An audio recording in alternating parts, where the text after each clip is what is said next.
Brilliance Audio. No Place to Run by Mark Edwards. Performed by Will M. Watt. Francesca was 600 miles into her journey home, and dawn was breaking over the forest when she saw the woman come running out of the trees towards the tracks. Francesca had finally given up trying to get back to sleep at 5.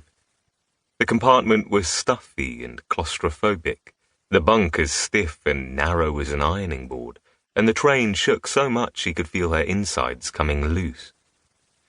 She had fantasized about flopping into her own bed in Seattle, until she remembered she didn't have anyone to share it with. She had scattered Kenneth's last remains on a beach in Los Angeles. 75 years old, and she was all alone. Francesca maneuvered her aching body out of the bunk bed. She had gone to sleep fully dressed, just in case there was an emergency. She slipped her shoes on, the super comfortable Nikes she used for running. Her son Stephen could hardly believe she still went out jogging, but she swore the day she gave up would be the day she dropped. In fact, she itched to stretch her legs and go for a run now. If only she weren't stuck on this stupid train. It was all Kenneth's fault, God bless him. This journey had been part of his last will and testament.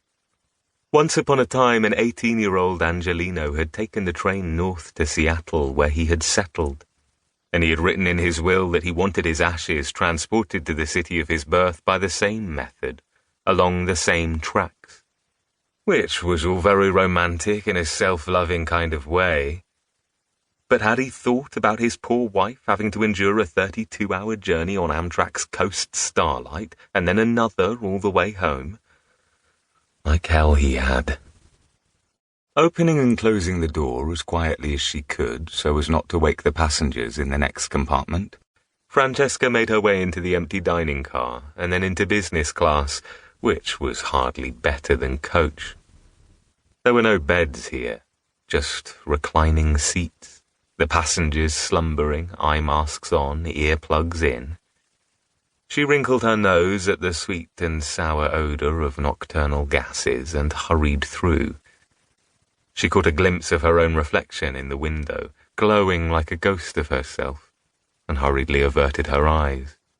She was in no rush to join Kenneth. The sightseer lounge had floor-to-ceiling windows, which, during the day, gave the passengers a full view of the forests through which the train ran for much of its journey. There were a few sleeping bodies scattered around the car at this moment. A Japanese man, a railway enthusiast Francesca had chatted to earlier, was slumped over a table.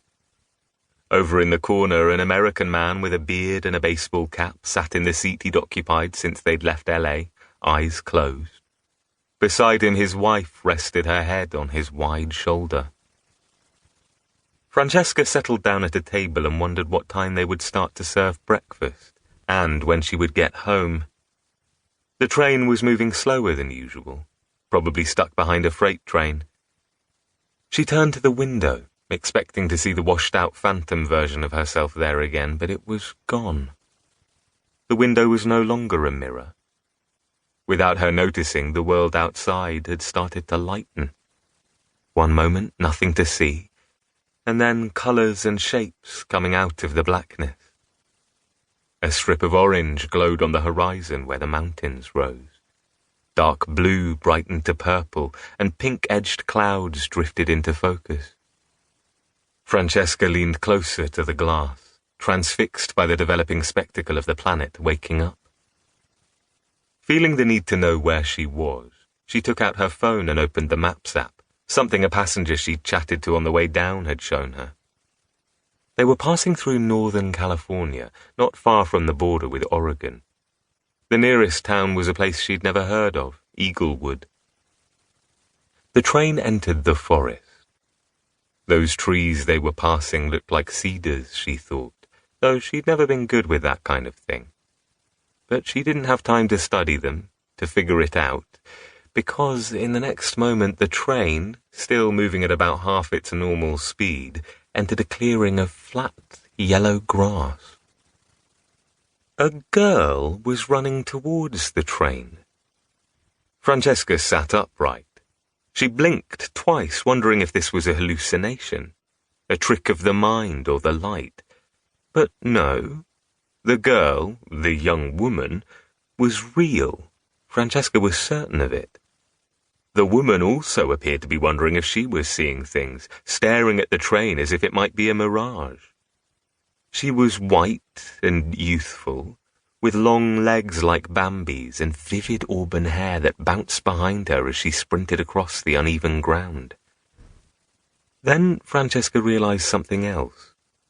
The woman was not alone. There was a man running after her. He was white too, with a bald patch on top of his head. Francesca knew instantly he was chasing the woman, gaining on her, and Francesca wanted to yell, to tell her to hurry.